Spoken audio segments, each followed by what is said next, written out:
All right. It's been a while since I've kind of been on this thing, so it's time for me to kind of get back on the horse, so to speak. One of the things I wanted to jump on, one of many things on the list to kind of talk about, is the quadras. Arguably, I think one of the more important things within socionics. I think this is one of those areas that I've heard a lot of different talk on quadras being overused or not emphasized enough, or that they should just be eliminated or forgotten about or whatever. Sometimes this is kind of the an argument that I hear sometimes coming out of the new classical socionics group of people. Like quadras are wrong or bad, or they're not useful, or they shouldn't use them, or they're whatever. I would begin by saying that that's the wrong approach, and that quadras are critical to socionics. If you are to eliminate the use of quadras, you're basically eliminating the most valuable and important parts of socionics and the reason why it's different from something like MBTI.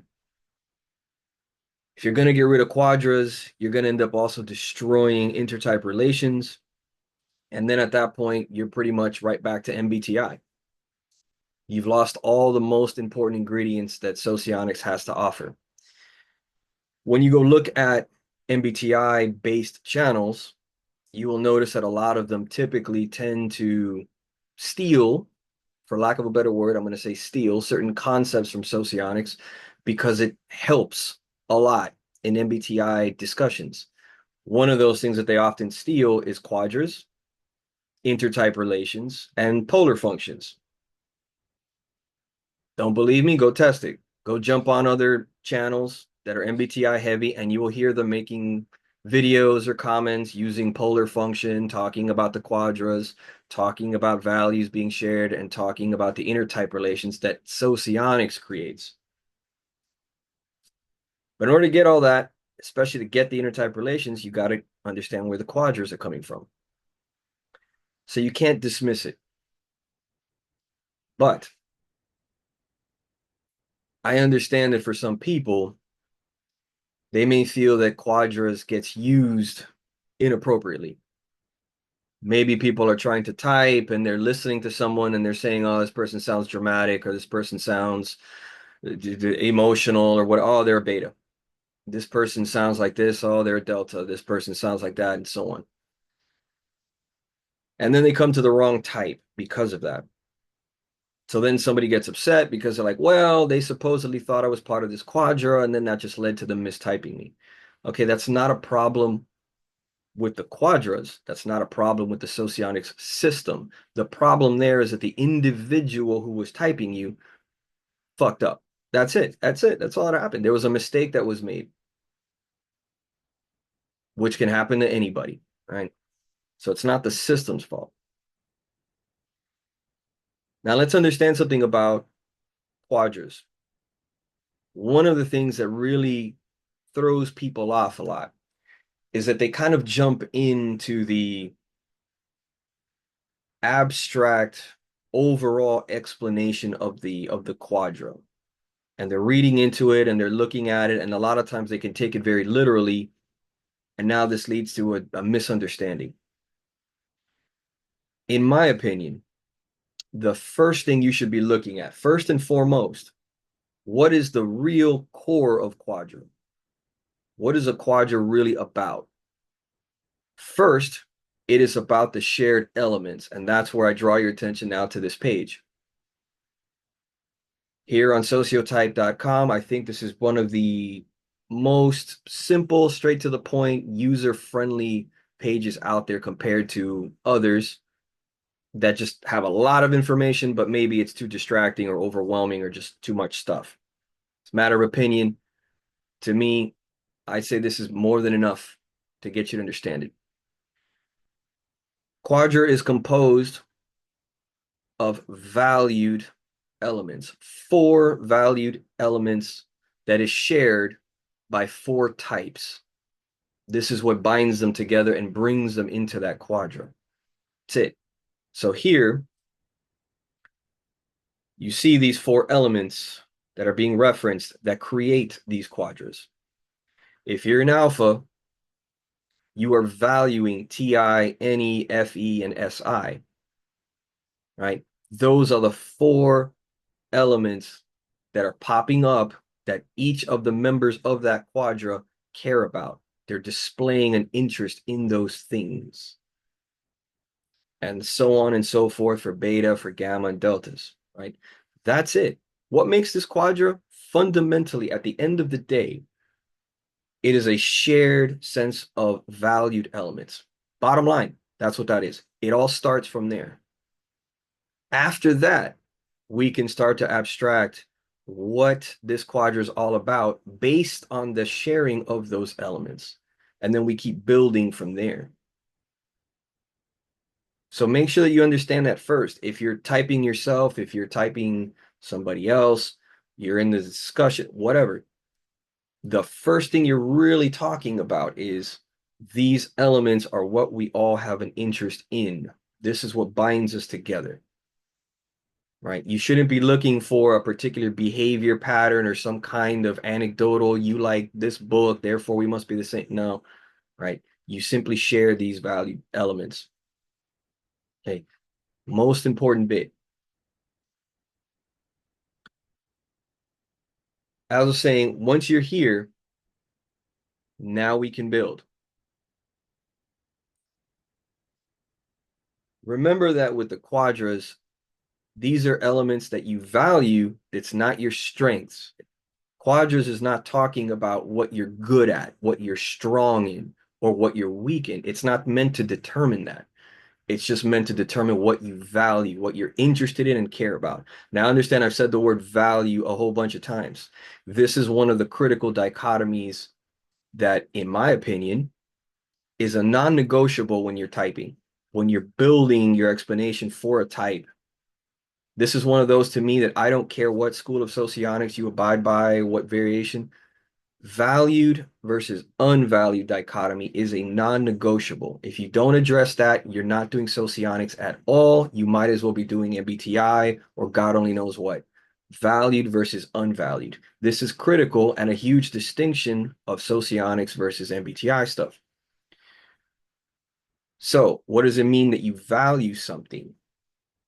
It's quite straightforward. You actually show an active interest. You care about it. It's important to you.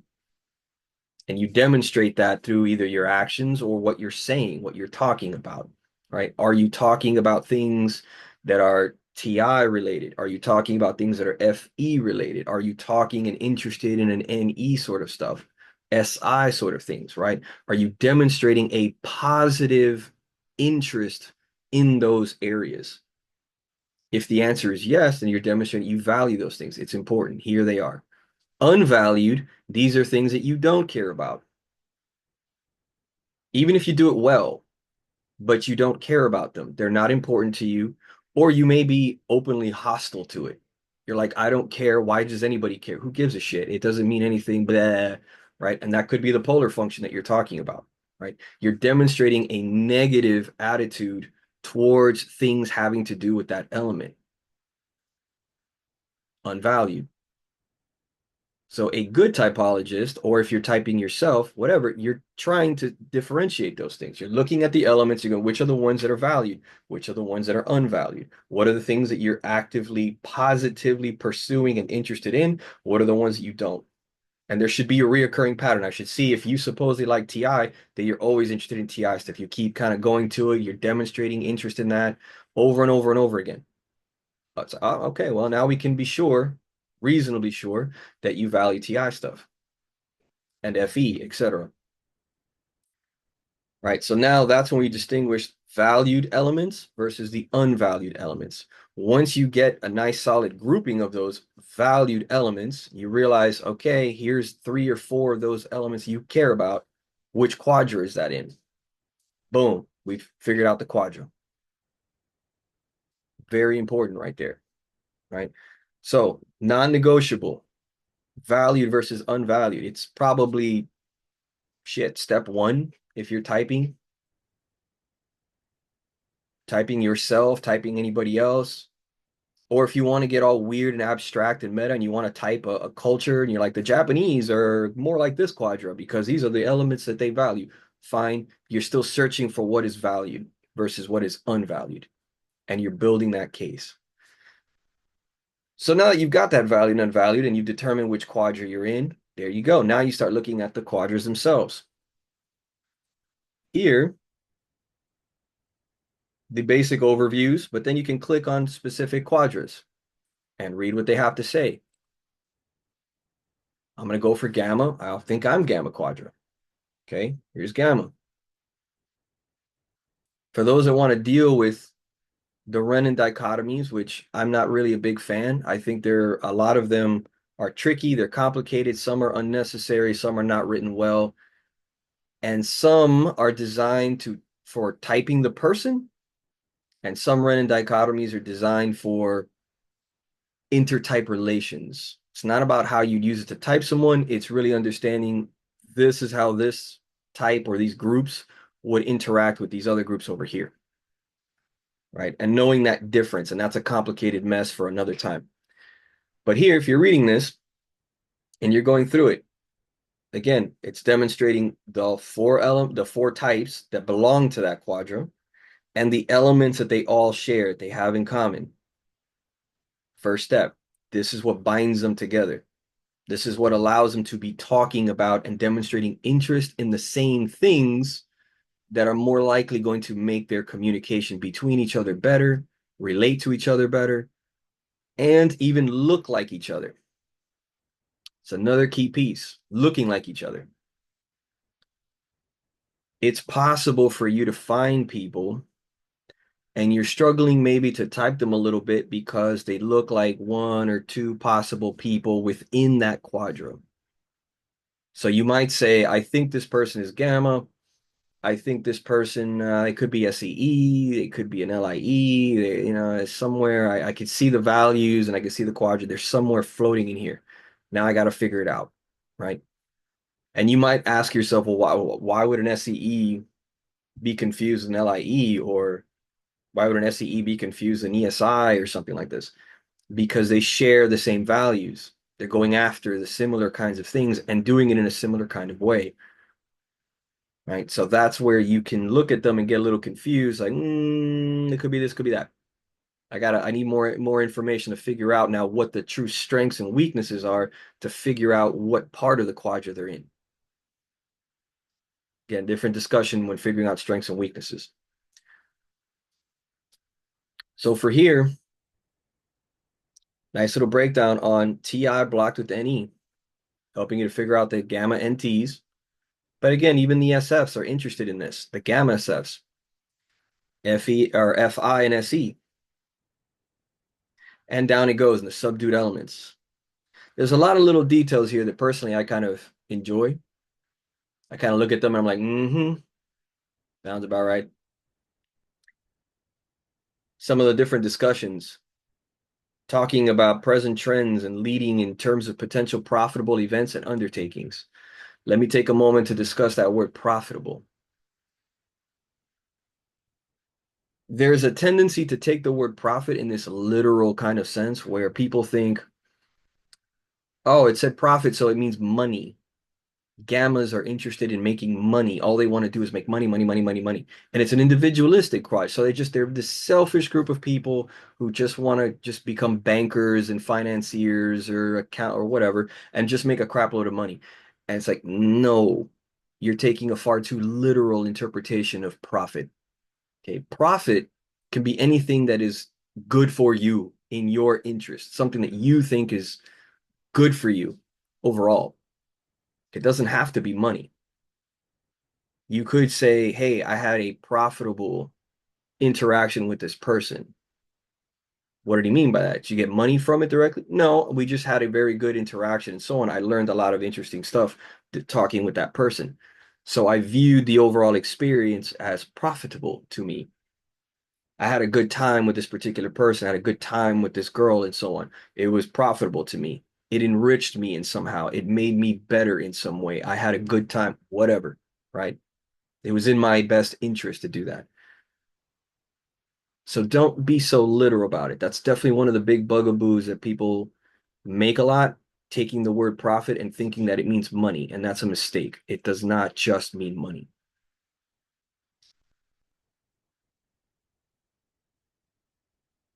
So profitable events. So it's very common that you might see gamma types look at an interaction, be maybe part of a social group, and they're just like, yeah, I just, this seems like a meaningless waste of my time, a shitty conversation. I'm not interested. There's no profit in this for me. It's not just money. It's just like, I don't see any, I'm not going to get anything out of this. I'm not going to learn anything. I'm not going to enjoy anything. I'm not talking to anybody I care about. I don't see any long-term relationships forming out of this. So there's nothing good for me coming out of this. Therefore, the hell with this conversation, this interaction. I'm out. Bye and leave. For those of you who hang around on Discord chats and things like that, you might see that. You may see gamma types be the ones who just leave. Maybe some of them will be the ones who flat out are like, yeah, I just don't see this being useful to me, in the long run, or what the point of this is. I don't like who I'm dealing with, whatever. Bye. And they might be rude about it. Some might not be rude about it. They just quietly disappear, and so on. This is where that serious, serious up here as a dichotomy kind of kicks in. Gammas can look very serious about stuff. Like they're just not interested in fucking around, having a good time. And, oh, as long as the mood is right, we can talk about any goofy thing. It doesn't matter. No, gammas can quite often come across very serious. Like there's a goal, like there's something they're trying to get out of this interaction. And if they don't feel like they're getting anything out of it, again, it's not profitable to them, then they're just like, yeah, I'm out. Fuck it. And they can just disappear.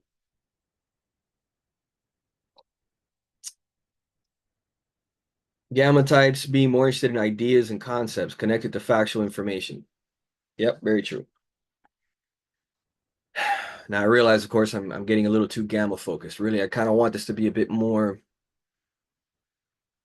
quadra focused, that people just sort of understand the value of quadras, and that you need to understand that it is because of these quadras, these shared values that create the quadras, that create this ability for members of that quadra to interact with each other and create then the intertype relations, so that we can see why some types get along well with each other, some types don't, and we can see why some people may struggle with types from a whole different quadra, because a different quadra values completely different things, right?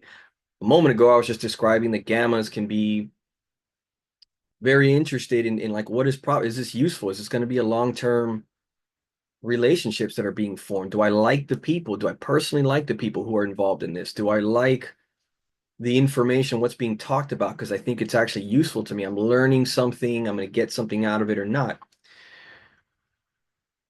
Because they're not as interested in just shooting the shit, hanging out, just having a conversation about the kind of toothbrush that you like to use at night and how you brush to the left instead of the right, or a lot of this kind of stuff can seem trivial and irrelevant.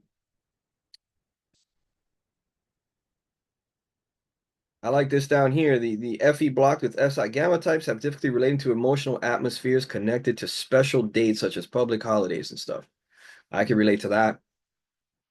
But you can see how something like that might clash greatly with alpha, the opposite of gammas, where alphas want everybody to be involved. Alphas want to just have a good time. Let the conversation go any which way. Let's talk about anything. It could be stupid stuff. It could be, let's just discuss a little holiday and we're all here together and everyone's just being nice. And who cares about discussing whether something is useful or going somewhere?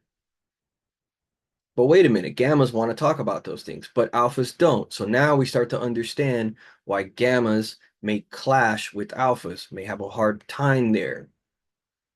We can see where super ego interactions start happening that doesn't work well, where extinguishing interactions can start to happen, where conflict relationships start to happen, right? You could see that now. And where is that intertype relation coming from? It's coming because of the basis of quadras. It's creating that. This is why understanding the quadras are important. This is why understanding why quadras is a central component to socionics. And you can't just disregard it or like, forget quadras. It's not. No, it is important. It's a critical ingredient. Whether you want to use it for typing, whether you want to make it one of the central pieces that you type with, that could come down to you and your style of typing. Maybe you prefer to deal with the strengths and weaknesses first. Maybe you just kind of want to hunt down particular elements that you see coming out at you. And then, quadras kind of falls in after that. Okay. Some people want to put the quadras first. They're hunting the quadra values first. Again, that's a style thing, a preference thing, an individual approach. Go for it. But you got to understand the point of the quadras. More here on the group behaviors, etc. Again, I encourage you, check it out. Check this particular website out. There's a bunch of them. I know there's some purists out there that are like, this is too easy. Hey, if you want to go fuck around on Wikisocion or some of the other sites that have tons and tons of small groups and dichotomies, knock yourself out. I find that that's probably more suitable for alpha NT types. Usually really like that because they really love to play around with dichotomies. They just can't get enough of dichotomies, which to me is kind of a mistake in my view. It's a mistake. You're going to end up overcomplicating things and not understanding the dichotomies you're playing with and putting them in the wrong areas. But it can still be effective if you want to do dichotomies. To each their own. Right? Another place you can go to, this particular website is kind of a pretty generic, you could call it Western style, but it's really Eastern styles use these quadras and talk about it in the same kinds of ways. So it doesn't matter, right? Pretty generic stuff. You could also go to the World Socionic Society, which, yes, that's Jack Oliver Aaron's page. He's not the only one who runs it, but he is, of course, its founder. So he has a bunch of other people on there. On there, if it doesn't drive you crazy to go through his particular page, I know that for some people, they hate this blog style, they hate navigating it, and it just drives them crazy because it looks disorganized. Got it. If it just drives you too crazy, then forget about it. But for those that can stomach it, you can find the quadras and how it's discussed. It's worded a little bit differently here. Jack has taken, let's call it, the liberty of renaming certain things.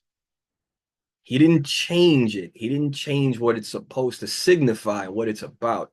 All he really did was rename certain things, right? Big deal.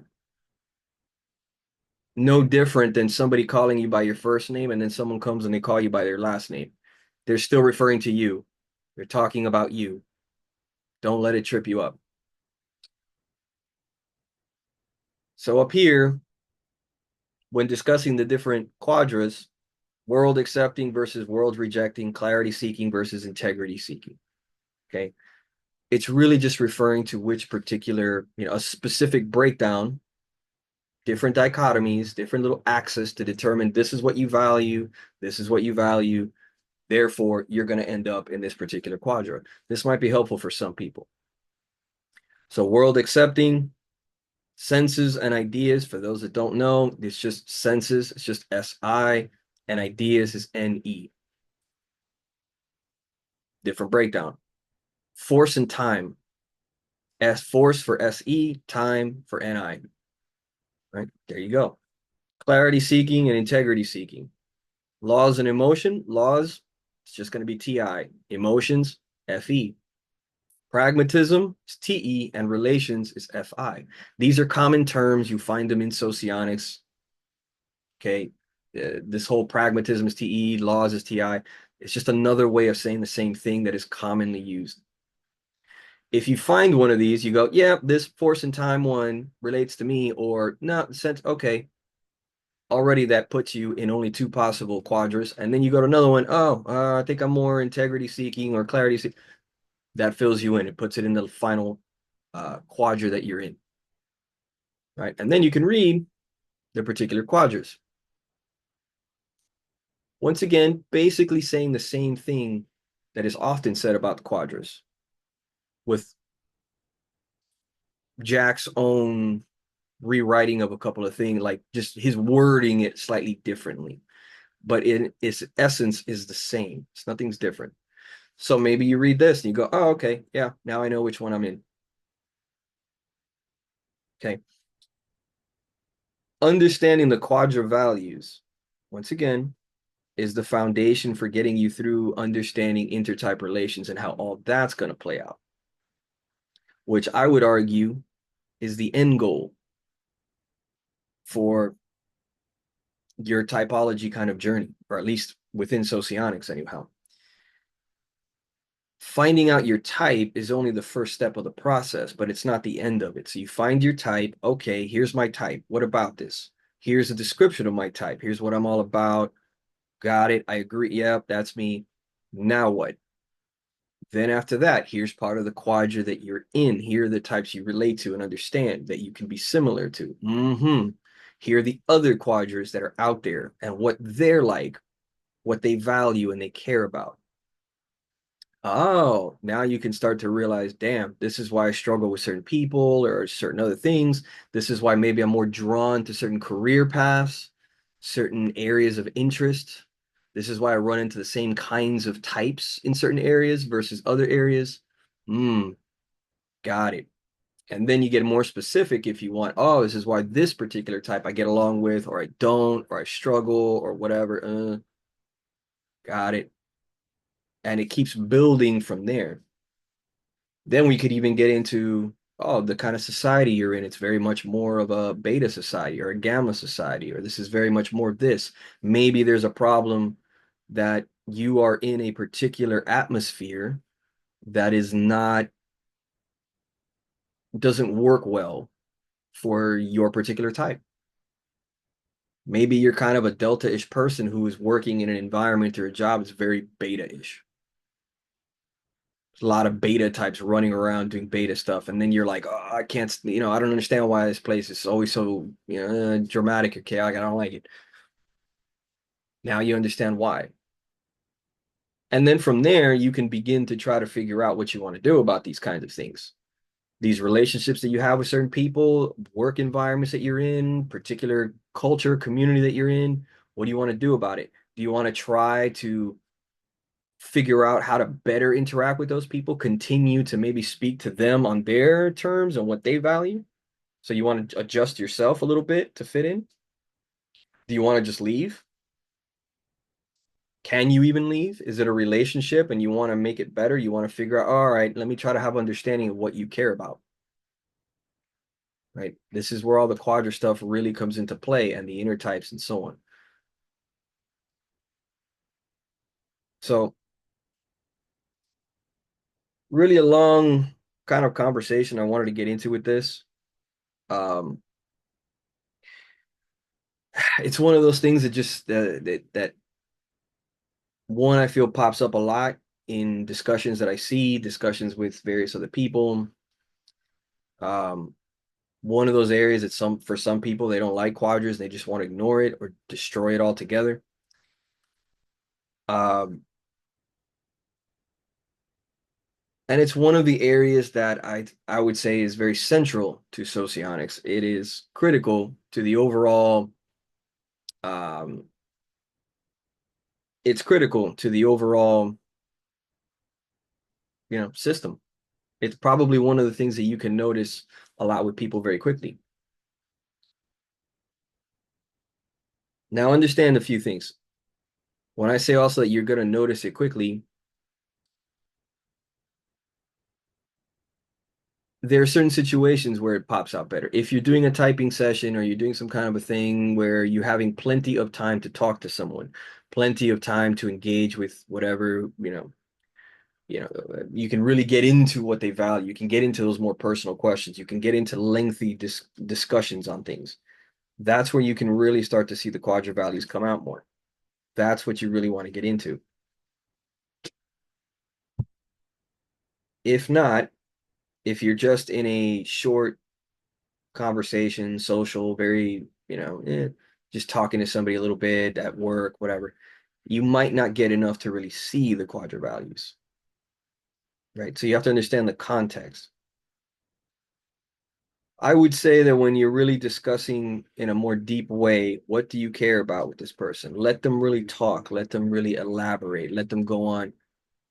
That's more likely going to be beneficial to figuring out the quadra values. Make sure that you are approaching this from a very broad, holistic understanding of the type.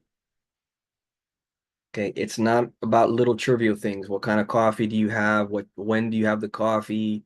Oh, he said this, but he had a kind of a monotonous tone to his voice when he was speaking at that time, as I kind of see him as dry. You're not necessarily getting the full picture. I want you to think about this person as if you were writing their obituary and you had a short paragraph to write about this person that you were going to put in a newspaper obituary or you're going to put in a on the tombstone or something. What really sums that person up? What were they all about? What were the things that they were really good at and trying to do and seemed to be motivated in? At the end of the day, these were the things that stood out to all of us. That's what you want to focus on. All right. Sounds like time for me to get off because I hear all the my wrecking ball children running wild here. So feel free to reach out for questions, etc. I realize I probably have a little bit of an annoyed tone because I am. In some ways, some of these little issues just irritate the shit out of me, and I try very hard to not blow a gasket. But okay. Until the next thing, see you guys.